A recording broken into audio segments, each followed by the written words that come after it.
Grab a pen and paper because we have a lot to cover. Get yourself something yummy to drink. I've got my almond milk misto. That's hot. I'm really excited over what we're going to talk about today because it's the 8 core principles, my 8 core principles of interior design. 8 is my favorite number, so I have 8. And for the most part, many of these you may have heard before. I'm not like reinventing the wheel here, but I have my own personal spin on that. Be sure to come back next week when we learn how to break the rules. So grab a pen and paper, let's jump into it. I'm excited that you are here. Unity. This is the goal. This is the way that you're going to create a cohesive look. The keyword being cohesive. Harmony is the feeling or the thing that ensures that everything kind of flows together. There's nothing that's overpowering anything else. Everything is in harmony. Everything feels like a certain level of peace. There's nothing too jarring. There's nothing that's like popping out too much. You know, all things complement each other. That doesn't mean that it's bland. That means that, you know, you can have pieces that are different, but they all work together in that harmonious way. This is where the thought really comes in, and this is where the talent of interior designers really comes in. This is the art form you can certainly learn and apply to your home. Interior design is formulaic, so there are aspects of it that you can actually learn, and then it's going to be woven in with your own just kind of natural raw talent. I just want to say real quick, consider subscribing to this channel. Definitely jump over to my page because you're going to find a lot more inspiration there. That's all. Balance. It's like everything is of equal weight. There's nothing competing with the other. Like if something is heavier here, you've got other things here to counterbalance it. So this is about creating that feeling of everything being in balance. Emphasis. Okay, this is like the star of the show, but the star is not too, you know, overpowering again, but this is like your focal point. This is your emphasis. Like, what is the story that you're telling? Think about the one thing in this room that really catches your eye or what you want to focus the attention on. Often it's architectural elements like columns, window frames, fireplaces, things like this. But sometimes we can use other things like an amazing rug, something to inject pattern, or something to add color to a space without it. These things catch your attention. Also, consider artwork as a focal point. When you walk in the room, where does your eye immediately go, and how do you want to emphasize that? Sometimes it's simply the incredible view right outside of your window that becomes the focal point. Scale is about like the size of things in relation to the human body. Like I'm sitting on a chair here. This is of correct scale to my body sitting in it. So that is scale. Proportion is how all the items work together and if they're the right size for the space. Here are 2 examples where the furniture is either too big for the space or there's too much furniture for the space, making it look crowded. So you're considering the space with proportion, and scale, you're considering the human body. The principle of visual weight is just as it sounds. It's how does our eye perceive the weight of something. Designers will use this principle to create balance in a room, and it focuses on all of the visual elements of the room and what that feels like together if it feels balanced. Several factors to take into consideration are the weight of color, texture, the style, the shape, and also furniture orientation.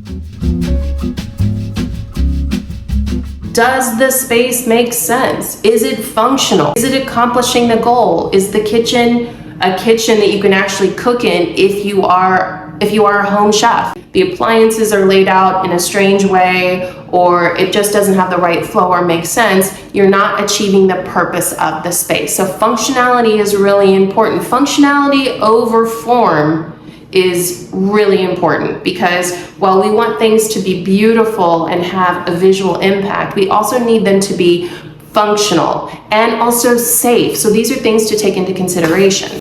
I'm using kitchens as an example because I often feel like people who are designing kitchens do not do the cooking in the household. You know, you've got to think about where is the sink in relation to the cooktop, the oven, the refrigerator. Really, things should be easily accessible and you want to have space to work from. Here's a chart I made for you showing the various layouts using a triangle. That is probably the most common and the most effective, but also the straight layout too. Choosing function over form is not limited to the kitchen. This living room photo reminds me of my grandmother's living room that was off limits to the kids. We had to actually look at it from afar.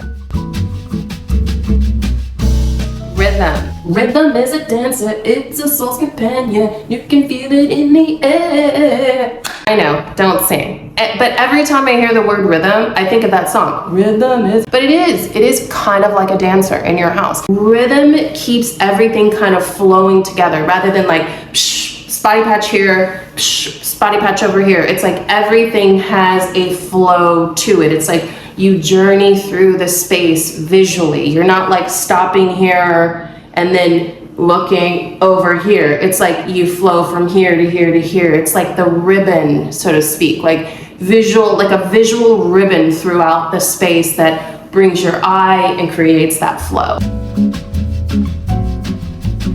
Contrast is taking two opposing elements and putting them together in a space. But the contrast is what can create drama, like drama as in dramatic, as in create a mood, you know, create something visually exciting. You want to use contrast in a way that is not too overpowering though, because it can feel uncomfortable to the eye if everywhere you go there's contrast. Often you will hear this, like designers and artists talking about the juxtoposition. What that word means is putting two things together that normally wouldn't go together, and they work. It's as simple as that. The details are like the spice of the room. They're like the seasoning in a recipe. They create interest. They add to the development of the plot of your home. So if I'm using an analogy, it's like your home is like a story. And the details, those things really work together to create interest. Now for a few little tips from me. The rule of three you've probably heard of, and arranging things in odd numbers. The rule of three is focused on grouping objects of complementing scale together for visual impact. So you'll see this often with candlesticks and books, fruit bowls. I feel like a lot of this has just become very predictable. It's almost like in line with the chop pillows, and it almost just seems too systematic and lifeless, like you see here. I think that now we're kind of more into injecting our personality and breaking this rule. So hint for next week, I definitely think you can break the rule of three with your accessories, but again, it's about achieving the correct scale and balance so that it gives a pleasing feeling to the eye and creates that visual interest.